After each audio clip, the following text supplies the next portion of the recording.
Okay, so I want to do a response video for the video entitled "Last Day Thoughts and Strategies Before Homelessness." So this is day 35 of being housed, and it is I believe September 19th, 2025.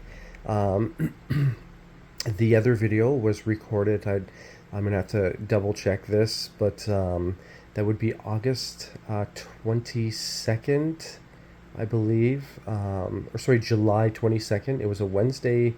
A Wednesday evening was the first night that I slept in my vehicle. So it was either that it was probably the Tuesday that I recorded this. So the Tuesday or the Wednesday. But there's something that I repeatedly state in pretty much all my videos, um, and I talk about having access to your thoughts um, while you're going through um, a difficult a difficult time, a crisis situation, whether you're going through impoverishment, a state and or season of impoverishment, a state and or season of homelessness, a state and or season of depression. If you're part of the vulnerable population, um, I I talk um, quite a bit, almost exclusively, about having access to those thoughts. And um, so I'm recording these, and I'm intentionally recording these while I'm going through them. And while I'm going through them, it's always with the mindset and the fullness of faith and belief that this is just a season or a period. So I'm going to be out of this season or this period. And much like being a child and wearing diapers and doing childlike things, one day I'm going to be an adult. And when I look back, I'll recall that I was a child, but I won't be able to recall or recollect my childlike mentality because um, my mind will have developed since then, and I'll have moved forward. So that the purpose and the intent and the value that I'm trying to provide is to give. I use the word vivisection, so to give like um, a view of my thoughts and the way I process things in the moment while I'm going through these crisis situations, just to provide um,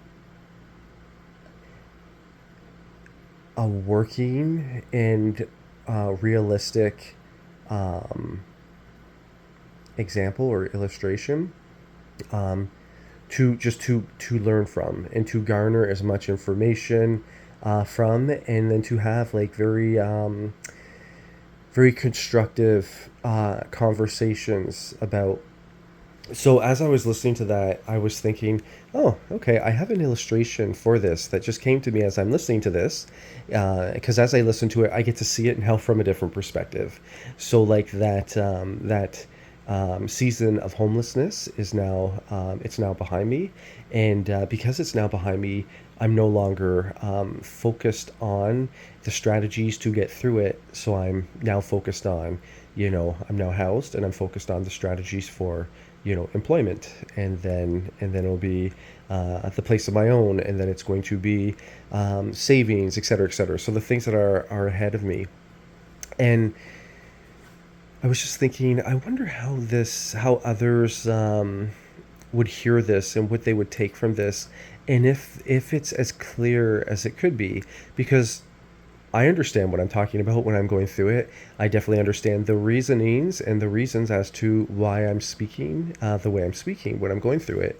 But part of the challenge and part of the responsibility of me providing this information to you um, is for me to be not only as clear, honest, and transparent as possible. Um, just authentic as possible, but also to do my best to bridge over any misconceptions or what's the word for it? A misinterpretation. So when I talk about this, about having the access to certain thoughts. So when I was going through this, the one thing I noted was I was very thankful that my internal state never permitted a spirit of fear to have influence over me, and I didn't submit to that spirit of fear. And if I would have submitted to that spirit of fear, my internal state could have become very chaotic. It could have become very infused with desperation, and then I could have anxious running thoughts. I could really minimalize certain aspects, maximize other aspects. So the variables that I use to come to a good decision, or the thoughts that I use while making a decision, they could be altered, and and then the subsequent result would be poor choices or questionable choices. And so the one thing I was thinking of is it's similar to when somebody's going through, we're say like a breakup, they're in a relationship, and I'm just going to speak on this from I'll do another follow-up response video in the future, because this will go another depth or another level as well, I'm not going to touch upon that at this moment.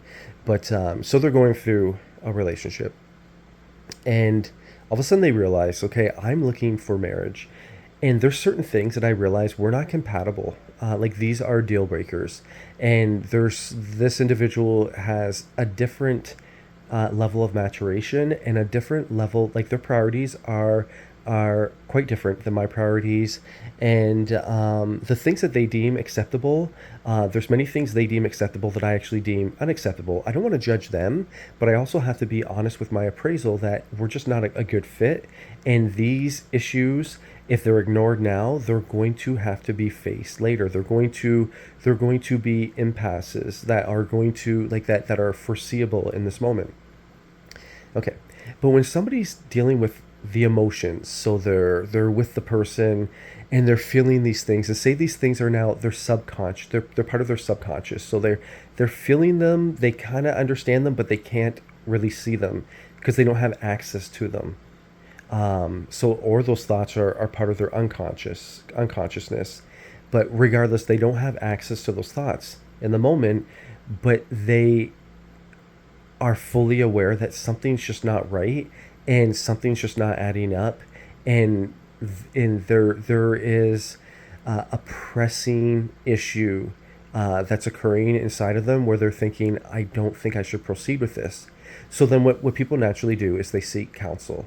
They go to a confidant, they go to a trusted friend, they might go to an adult, they might talk with their parents, for example. They might talk with an actual counselor, or a psychologist. And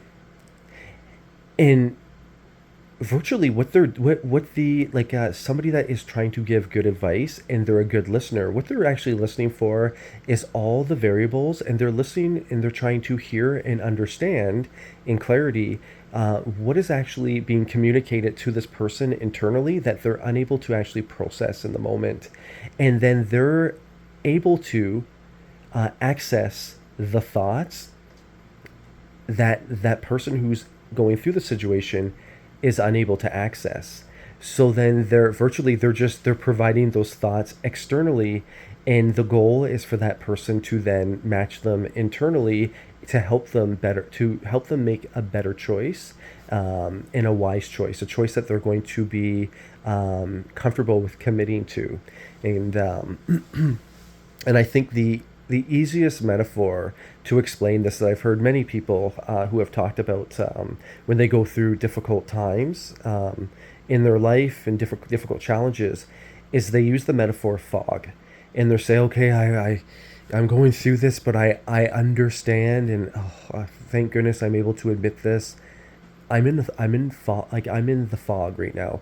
I can only, like, my view and my ability to see is greatly limited, so it's hindered by the fog around me. So I understand this. So when I talk to somebody else, I'm looking for them to give me a perspective where they can see beyond my limitations. They can see the things that I'm unable to see. Virtually, what they're trying to communicate is they don't have access to certain thoughts, and they don't have access to a certain range of vision. So when I continually say things like, "Oh, praise God, I'm able to access these things," and this is what differentiates between, being in a state, or one of the things that differentiates between being in a state versus being in a season is it's not only your thoughts, but your the internal thoughts that you're able to access. And so I hope that provides a little bit of clarity. So that's what I mean by that. And yeah, and I'm quite as I was listening to it, I was like, this is good stuff. I'm rather happy with what was collected, and now that I'm X amount of days away from that, and that is X amount of days in the proverbial rear view mirror. This even for myself, this can provide really good information. But I'm very happy to continue moving forward. Thank you.